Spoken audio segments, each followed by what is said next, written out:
Parliament ಚಲೋ ಹೋರಾಟ ಯಶಸ್ವಿಯಾಗಲಿ ಯಶಸ್ವಿಯಾಗಲಿ. ಬೇಕೇ ಬೇಕು. ಇನ್ಕಲಾಬ್ ಜಿಂದಾಬಾದ್. ಇನ್ಕಲಾಬ್ ಜಿಂದಾಬಾದ್. ಭಗತ್ ಸಿಂಗ್ ನೇತಾಜಿ ನಮ್ಮ ಆದರ್ಶ ನಮ್ಮ ಆದರ್ಶ. ನಮಸ್ತೆ ಎಜಿ ನ್ಯೂಸ್ಗೆ ಸ್ವಾಗತ. ನೀಟ್ ಸೇರಿ ರಾಷ್ಟ್ರೀಯ ಮಟ್ಟದ ಪರೀಕ್ಷೆಗಳಲ್ಲಿ ನಡೆದಿರುವ ಅಕ್ರಮಗಳನ್ನು ಖಂಡಿಸಿ ಹಾಗೂ ದೆಹಲಿಯಲ್ಲಿ ನಡೀತಾ ಇರುವ ಪಾರ್ಲಿಮೆಂಟ್ ಚಲೋ ಹೋರಾಟಕ್ಕೆ ಬೆಂಬಲ ಸೂಚಿಸಿ ಅಖಿಲ ಭಾರತ ಪ್ರಜಾಸತ್ತಾತ್ಮಕ ವಿದ್ಯಾರ್ಥಿ ಸಂಘಟನೆ ಎಐಡಿಎಸ್ಒ ಜಿಲ್ಲಾ ಸಮಿತಿ ವತಿಯಿಂದ ಸೋಮವಾರ ನಗರದ ನೇತಾಜಿ ಸುಭಾಷ್ ವೃತ್ತದ ಬಳಿ ಪ್ರತಿಭಟನೆ ಮಾಡಲಾಗಿದೆ.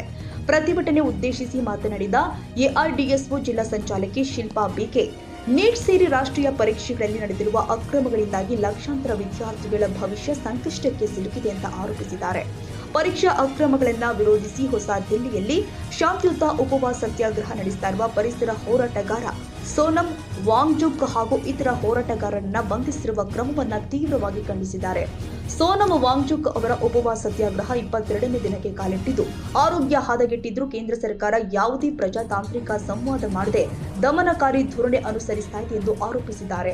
ಎಐಡಿಎಸ್ಒ ರಾಜ್ಯ ಕಾರ್ಯಕಾರಿಣಿ ಸಮಿತಿ ಸದಸ್ಯ ತುಳಚರ ಮಾತನಾಡಿ, ಪ್ರಶ್ನೆ ಪತ್ರಿಕೆ ಸೋರಿಕೆಯಂತಹ ಘಟನೆಗಳು ಶಿಕ್ಷಣ ವ್ಯವಸ್ಥೆಯ ವೈಫಲ್ಯವಲ್ಲ, ಸಂಬಂಧಪಟ್ಟ ಅಧಿಕಾರಿಗಳ ಬೇಜವಾಬ್ದಾರಿತನದ ಪರಿಣಾಮ ಎಂದು ಟೀಕೆ ಮಾಡಿದ್ದಾರೆ. ವಿದ್ಯಾರ್ಥಿಗಳ ನ್ಯಾಯಯುತ ಬೇಡಿಕೆಗಳಿಗೆ ಸ್ಪಂದಿಸದೆ ಕೇಂದ್ರ ಸರ್ಕಾರ ಮೌನ ವಹಿಸಿರುವುದು ಖಂಡನೀಯ ಎಂದಿದ್ದಾರೆ. ಪ್ರತಿಭಟನಾಕಾರರು ಸೋನಂ ವಾಂಗ್ಚುಕ್ ಹಾಗೂ ಇತರ ಸತ್ಯಾಗ್ರಹಿಗಳೊಂದಿಗೆ ಕೇಂದ್ರ ಸರ್ಕಾರ ಕೂಡಲೇ ಪ್ರಜಾಸತ್ತಾತ್ಮಕ ಮಾತುಕತೆ ಆರಂಭಿಸಬೇಕು, ಅಲ್ಲದೆ ಪರೀಕ್ಷಾ ಅಕ್ರಮಗಳ ನೈತಿಕ ಹೊಣೆ ಹೊತ್ತು ಕೇಂದ್ರ ಶಿಕ್ಷಣ ಸಚಿವ ಧರ್ಮೇಂದ್ರ ಪ್ರಧಾನ್ ರಾಜೀನಾಮೆ ಕೊಡಬೇಕು ಅಂತ ಆಗ್ರಹ ಮಾಡಿದ್ದಾರೆ. ಪ್ರತಿಭಟನೆಯಲ್ಲಿ ಎಐಡಿಎಸ್ಒ ಸದಸ್ಯರು ಆದ ರಂಜಿತಾ ನಾಗರಾಜ್, ಶ್ರೀಶೈಲ್, ಭಾಗ್ಯಶ್ರೀ, ರೋಜಾ, ದೇವೇಂದ್ರಮ್ಮ ಸೇರಿ ನೂರಾರು ವಿದ್ಯಾರ್ಥಿಗಳು ಭಾಗವಹಿಸಿ ಕೇಂದ್ರ ಸರ್ಕಾರದ ವಿರುದ್ಧ ಘೋಷಣೆಗಳನ್ನು ಕೂಗಿದ್ದಾರೆ. Nizamuddin Yadagiri, AG news.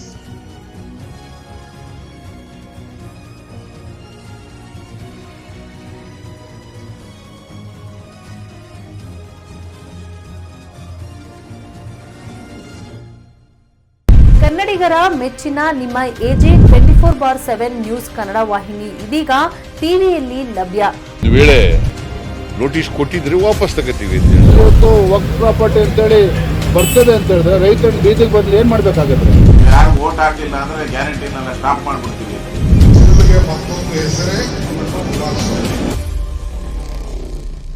ಕರ್ನಾಟಕ ಮತ್ತು ದೇಶ ವಿದೇಶ 360 ಡಿಗ್ರಿ ಸುದ್ದಿ ಹಾಗೂ ಉತ್ತರ ಕರ್ನಾಟಕ, ಬೆಳಗಾವಿ, ಬಾಗಲಕೋಟೆ, ಧಾರವಾಡ, ಹಾವೇರಿ, ಗದಗ, ಬಿಜಾಪುರ ಜಿಲ್ಲೆಯ ಕ್ಷಣ ಕ್ಷಣದ ವಿವರವನ್ನ ಪಡೆಯುವುದಕ್ಕೆ ಎಜೆ 24/7 ನ್ಯೂಸ್ ಕನ್ನಡ ವಾಹಿನಿಯನ್ನ ಲೈಕ್ ಮಾಡಿ, ವಿಡಿಯೋಗಳನ್ನ ಶೇರ್ ಮಾಡಿ, ಕಮೆಂಟ್ ಮಾಡುವ ಮೂಲಕ ನಮ್ಮ ವಾಹಿನಿಗೆ ಸಹಕಾರ ನೀಡಿ ಮತ್ತು ಚಾನೆಲ್ ಅನ್ನ ಸಬ್ಸ್ಕ್ರೈಬ್ ಮಾಡಿ.